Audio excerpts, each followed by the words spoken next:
1908. Un navire vogue en direction de l'île du Diable, le bagne de la Guyane. À bord du bateau, une centaine de criminels et parmi eux, un traître à la patrie. Il a sur lui quelques vêtements et 2 livres. Il s'appelle Benjamin Hulmeau.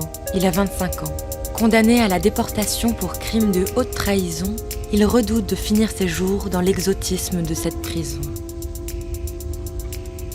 Pour Benjamin Hulmeau, tout est allé vite, trop vite. Le jeune homme, brillant officier de marine, s'est laissé dépasser par ses actes. Il a été pris dans l'euphorie du temps, emporté par ses rêves d'opium.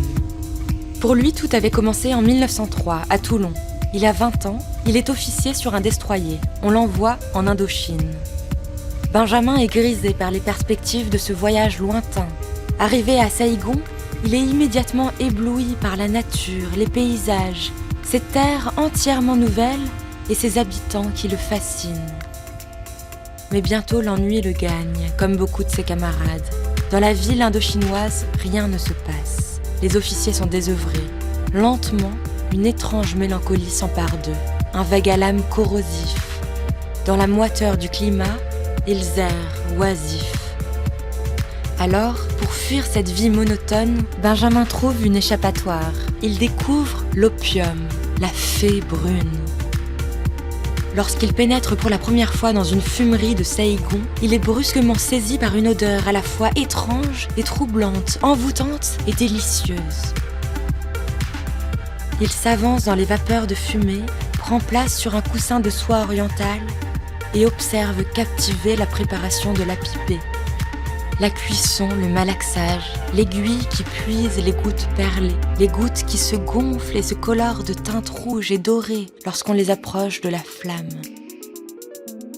Benjamin tire sur la pipe et la fumée veloutée emplit ses poumons. Son corps semble soudain étonnamment léger. Ses peurs, son ennui s'évanouissent d'un coup. Il est pris d'une sensation de plénitude. Sa tête s'emplit d'images fantasmagoriques, étincelantes, irréelles.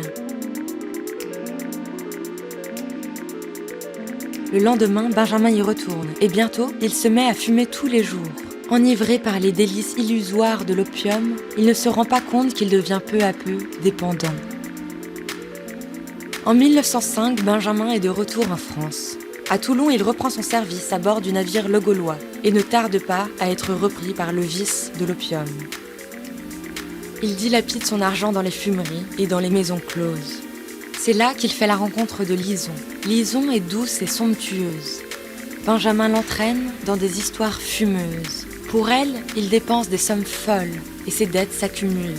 La drogue lui fait oublier ses problèmes. Benjamin est ruiné. Lison menace de le quitter.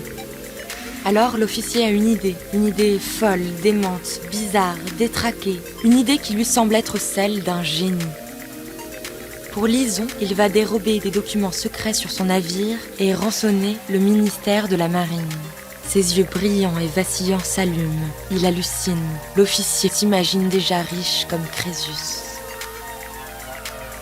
Une nuit, il se faufile sur son bateau, ouvre un coffre secret, s'empare de documents classés confidentiels. Quelques jours plus tard, il rédige une lettre de chantage au ministre de la Marine. La Sûreté générale est immédiatement alertée. Le 22 octobre 1907, il donne rendez-vous au ministre à Marseille. Il s'est tendu son propre piège. À 3h de l'après-midi, il est arrêté, ligoté, enfermé. Le 20 février 1908, le jour de son procès, il se défend comme il le peut. « Je suis tombé bien bas, mais je vous jure que je n'ai rien livré. » Benjamin est condamné à la déportation à perpétuité. Le visage pâle, la démarche mécanique mais la tête droite, il s'avance pour être dégradé. On lui arrache sa médaille et ses galons, on lui défait son ceinturon, on jette à terre ses décorations.